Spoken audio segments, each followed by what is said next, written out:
Hi friends, நாம் ஆவலுடன் எதிர்பார்த்து காத்திருக்கக்கூடிய இந்த செப்டம்பர் மாதத்துக்குண்டான கிரக நிலைகள் என்ன, இதன் தாக்கம் ஒவ்வொரு ராசிக்கும் என்ன சொல்ல போகிறது என்பதை இந்த பதிவில் விவரமாக காண இருக்கிறோம். செப்டம்பர் மாதம் 13ஆம் தேதி செவ்வாய் என்ற கிரகம் கன்னி ராசியிலிருந்து துலா ராசியில் வந்து அமர்ந்து தனது சொந்த வீட்டை 7ஆம் பார்வையாக பார்க்க இருக்கிறார்.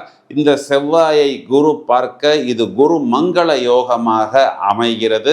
மேலும் செப்டம்பர் மாதம் 14ஆம் தேதி இது நாள் வரை கடகராசியில் இருந்த சுக்கிரன் சிம்ம ராசியில் கேதுவுடன் சேர்க்கையாக இருக்கிறார். செப்டம்பர் மாதம் 15ஆம் தேதி இது நாள் வரை சிம்ம ராசியில் இருந்த புதன் கன்னி ராசியில் தனது சொந்த வீட்டில் ஆட்சி உச்சம் மூல திரிகோணம் என்ற அமைப்பில் வந்து அமர இருக்கிறார். செப்டம்பர் மாதம் 16ஆம் தேதி சிம்ம ராசியில் தனது சொந்த வீட்டில் இருந்த சூரியன் புரட்டாசி மாதத்தின் தொடக்கமாக கன்னி ராசியில் பிரவேசம் செய்ய இருக்கிறார். இதுதான் சூரிய புத ஆதிபத்தியமாக அமைகிறது. இப்பொழுது உங்களது ராசிக்கு இந்த மாற்றங்கள் என்ன சொல்ல போகிறது? மகர ராசிக்கு பலன் சொல்வதற்கு ரொம்ப நேரமா காத்து கொண்டிருக்கிறேன். ஏன்னா இந்த மாதிரி நேரத்துல தான் நம்மளால மகர ராசிக்கு நிறைய நல்ல பலன்களை தூக்கி கொடுக்க முடியும். இப்போ மகர ராசியை பொறுத்த வரைக்கும் இந்த அக்டோபர் மாதம் இவங்களுக்கு நிறைய அபிவிருத்தி கிடைக்காமல் போனதுக்கு இன்னொரு காரணம் பார்த்தோம் அப்படின்னா, பாக்யஸ்தானத்தில் செவ்வாய், அந்த செவ்வாய் சும்மா இல்லாமல் என்ன பண்ணிட்டாரு அப்படின்னா, அவர் வந்து சனியோடைய ஒரு வக்கர பார்வையை, அதாவது வக்கரமாக இருக்கக்கூடிய சனியின் பார்வையை செவ்வாய் மேல் விழுந்தது. அப்போது இவர்களுக்கு என்ன ஆச்சுன்னா, நிறைய இடங்களில் வெளில சொல்லி கொள்ள முடியாத விஷயங்கள், பிரச்சனைகள், குறிப்பாக அந்த பாக்கியங்கள் சம்பந்தப்பட்ட விஷயத்தில் கொஞ்சம் தடை, இதெல்லாம் இவர்களுக்கு ஏற்பட்டது. அதனால் கை கெட்டுனுச்சுப்பா, எனக்கு அது எதுவுமே வாய் கெட்டலப்பா அப்படின்னு சொல்வது போன்ற ஒரு அமைப்பு ஏற்பட்டது. அதுவும் இல்லாமல் இவர்களுக்கு இந்த 8ஆம் இடத்தில் அஷ்டமாதிபதி அஷ்டமத்தில் ஆட்சி, அது கேதுவுடன் சேர்ந்திருந்தாலும் அது அஷ்டமம் அப்படிங்கிற ஒரு அமைப்பில் வந்து அமர்ந்து விட்டது. இவர்களுக்கு பாக்யாதிபதின்னு சொல்லக்கூடிய புதனுமே வந்து அஷ்டமத்தில் மறைந்தார், அவரும் கேதுவுடன் சேர்ந்திருந்தார். வரிசையா மகரத்துக்கு குட் நியூஸா சொல்லணும் அப்படின்னா, ஃபர்ஸ்ட் செவ்வாய் வந்து சனியின் பார்வையிலிருந்து வெளில வருது, 9ஆம் வீட்டிலிருந்து வெளியே வந்து 10ஆம் வீட்டில் அமர்கிறது. அது குருவின் பார்வையில் வந்து அமர்கிறது. இதைத்தான் குரு மங்கள யோகம்னு சொல்றாங்க. அப்போ மங்களம் அப்படிங்கிற ஒரு வார்த்தை உள்ளவர் தான் 10ஆம் இடத்தில் செவ்வாய்க்கு திக்பலம் அப்படின்னு சாஸ்திரத்தில் சொல்லப்படுது. அப்போ இவர்களுக்கு உத்தியோகம், தொழில், வியாபாரம், அபிவிருத்தி அப்படிங்கிறது அனுகூலம் பெறுகிறது. இப்போ ராசிக்கு சுக்கிரனின் பார்வை அப்படிங்கிறது இவர்களுக்கு மேலும் மேலும் அபிவிருத்தி, ஒரு ஈர்ப்பு, ஒரு அட்ராக்ஷன், எங்கே போனாலும் நம்மை பலர் ரசிக்கக்கூடிய அமைப்பு.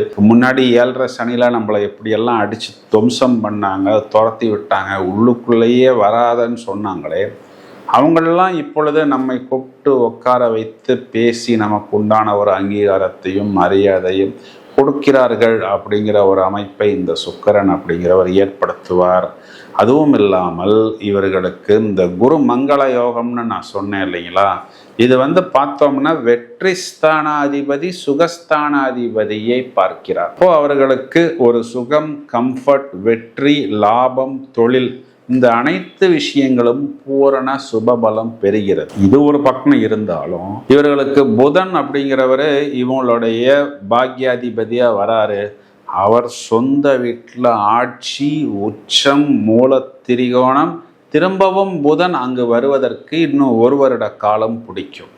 அப்போ இந்த புதனை வந்து யார் பார்க்குறாங்க அப்படின்னா, ராசியாதிபதியே வக்கரம் அடைஞ்சு தன்னுடைய நட்பு கிரகமான புதனை பார்க்கும் பொழுது இதனுடைய அர்த்தம் என்னன்னா, உங்களுடைய நேரடி பார்வையில் உங்களுக்கு வர வேண்டிய அனைத்து பாக்கியங்களும் மிகவும் பரபரப்பாக, மிகவும் சுறுசுறுப்பாக நடைபெறும். அப்போ ஒரு சின்ன விஷயமாக இருந்தாலும் அதனை மிச்சம் வைக்காமல் முழுவதுமாக அதனை எடுத்து அனுபவிக்கக்கூடிய ஆற்றலும் அமைப்பும் மகர ராசிக்காரர்களுக்கு ஏற்படும். அதன் மூலம் வெற்றி என்பதும் பெயர் புகழ் அந்தஸ்து போன்ற அனைத்து விஷயங்களும் இவர்களுக்கு அனுகூலமாக அமையும். 6ஆம் இடத்துல குரு மறைஞ்சிருந்தாலும் மகர ராசியை பொறுத்தவரை இந்த குருங்கிறவர் கெட்டவன் அப்படிங்கிற ஒரு அமைப்பில் வந்து விடுகிறார். இப்போ கெட்டவன் கெடட்டும் அப்படிங்கிற அமைப்பில் நமக்கு இந்த குரு மறைவதும் ஒரு விதத்தில் நல்லதாகவே நாம் எடுத்துக்கொள்ள வேண்டும். அதையும் தவிர இவங்களுக்கு 2ஆம் இடத்தில் இருக்கக்கூடிய ராகு அப்படிங்கிற ஒரு கிரகத்துக்கு ஒரு பக்கம் குருவின் பார்வை, ஒரு பக்கம் சுக்கிரனின் பார்வை. அப்போ இந்த ராகுங்கிறவர் பொதுவாகவே ஒரு இருள் கிரகம். குருவுடைய ஒளி தத்துவத்தையும் சுக்கிரனுடைய ஒளி தத்துவத்தையும் ஒன்றாக பெற்று இந்த ராகு தனஸ்தானத்தில், குடும்பஸ்தானத்தில், வாக்குஸ்தானத்தில் மிளறுவதற்கு தயாராக இருக்கிறார். குருவும் நிதியை குறிகாட்டக்கூடியது, சுக்கிரனும் நிதியை குறிகாட்டக்கூடியது. அப்போ உங்களுக்கு 2 விதங்களில் நிதி அப்படிங்கிறது வரும். குரு தங்கத்தை குறிகாட்டுகிறார், சுக்கிரன் வைரத்தை குறிகாட்டுகிறார். அப்போ இந்த 2 விஷயங்களுமே உங்களது வீட்டில், உங்களது வாக்கில், உங்களது பாக்கெட்னா உங்களது செல்வத்தில் வந்து சேருவதற்குண்டான அமைப்பு என்பது இந்த மாதம் கண்டிப்பாக இருக்கிறது. இப்போ மகர ராசிக்காரர்கள் ராசியாதிபதி வக்ரம், அதுவும் வெற்றி ஸ்தானத்தில் அப்படிங்கிறதுனால கண்டிப்பா எந்த ஒரு சின்ன விஷயத்தையும் இவர்கள் விட்டு வைக்க மாட்டார்கள். இவங்களுக்கு தேவை என்னன்னா, இவங்களுடைய தொழில் சம்பந்தப்பட்ட விஷயத்துல ஒரு ஓப்பனிங் ஸ்பார்க் அப்படிங்கிறது அவர்களுக்கு தேவைப்படுகிறது. இந்த மாதம் இவர்களுக்கு அந்த ஓப்பனிங் ஸ்பார்க் அப்படிங்கிறதும் பிரைட்னஸ் அப்படிங்கிறதும் பிரமாதமாக கிடைக்கும். இதை வைத்து நிறைய பழைய பிரச்சனைகளை இவர்கள் மொத்தமாக முடித்து கொள்ளலாம் அப்படிங்கிறது தான் நிதர்சனமான உண்மை. சார், மகர ராசிக்கு எல்லாமே நன்றாகத்தான் இருக்கிறதா அப்படின்னு யோசித்தால் 8ஆம் இடம் சொல்லக்கூடிய அஷ்டமஸ்தானத்தில் இவர்களுக்கு கேது. இப்போ 8ஆம் இடம் வந்து நம்மளுடைய உடலிலிருந்து கழிவுகள் வெளியேறுவதை குறிகாட்டக்கூடிய இடம். அந்த இடத்துல ஏதாவது சின்ன சின்ன ஃபங்கஸ் இன்ஃபெக்ஷன் ஏற்படுவதற்கான அமைப்பு உண்டு. இதை மட்டும் அவர்கள் கொஞ்சம் கவனமாக பார்த்து கொள்ள வேண்டும். அதையும் தவிர இவர்களுக்கு 12ஆம் இடம் அப்படின்னு சொல்லக்கூடிய விரயத்துக்கு சனியின் பார்வையும் செவ்வாயின் பார்வையும் தொடக்கத்தில் இருக்கிறது. கால் பாதங்களை பத்திரமாக பார்த்து கொள்ள வேண்டும். நான் ஓவர் ஸ்பீடு போகிறேன், வாக்கிங் போகிறேன், ஜாகிங் போகிறேன், 6 பேக் பண்ணுறேன், இப்படி நல்லாம் இருக்கக்கூடிய நபர்கள் தங்களுக்கு எந்த பிரச்சனையும் ஏற்படாமல் பாதங்களை பத்திரமாக பார்த்து கொள்வது, இரவு நேரத்தில் தூங்க போகும் பொழுது மேலும் தங்களை குழப்பிக்கொள்ளாமல் இருப்பது, இதெல்லாம் இவர்களுக்கு இந்த செப்டம்பர் மாதம் ஒரு பிரமாதமான மாதமாக அமைத்து கொடுக்கும் அப்படிங்கிறது தான் நிதர்சனமான உண்மை. இந்த பதிவை உங்களது நண்பர்களுக்கு ஷேர் செய்யுங்கள். நிறைய வீடியோஸ் தயாராகி கொண்டிருக்கிறது. தொடர்ந்து இணைப்பில் இருங்கள். Thank you friends.